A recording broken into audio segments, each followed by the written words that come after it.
ఒక దట్టమైన అడవి. అక్కడ బలరాం అనే ఒక పెద్ద సింహం ఉండేది. అది చాలా శక్తివంతమైనది. బలరాం అడవిలో తిరుగుతుంటే భూమి వణికిపోయేది. అది ప్రతిరోజూ ఏదో ఒక జంతువును వేటాడి తినేది. అడవిలోని జంతువులన్నీ బలరాం అంటే చాలా భయపడేవి. సింహం గర్జన వినబడగానే జింకలు పరుగెత్తేవి. కోతులు చెట్లపైకి ఎక్కి దాక్కునేవి. ఎప్పుడు ఎవరిని తింటుందోనని అన్నీ వణికిపోయేవి. ఒకరోజు జంతువులన్నీ కలిసి ఒక సమావేశం ఏర్పాటు చేసుకున్నాయి.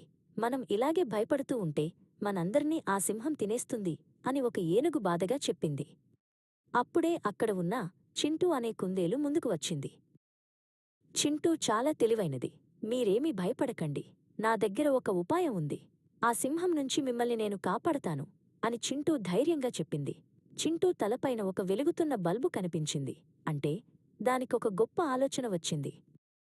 మరుసటి రోజు చింటూ మెల్లగా వెళ్లి బలరాం సింహాన్ని కలిసింది.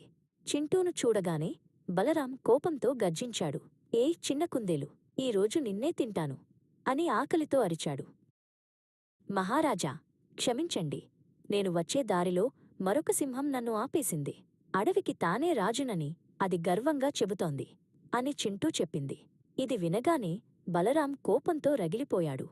ఏమిటి, మరొక సింహమా? అది ఎక్కడ ఉందో చూపించు అని బలరాం గర్జించాడు.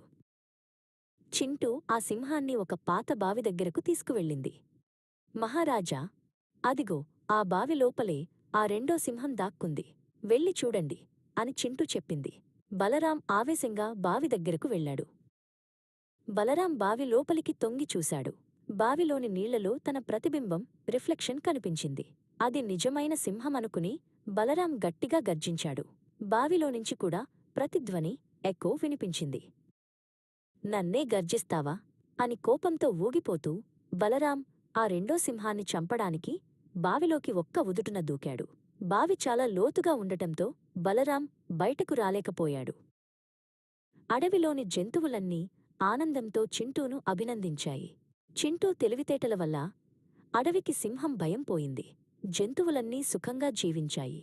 నీతి: శారీరక బలం కంటే తెలివితేటలు మిన్నా.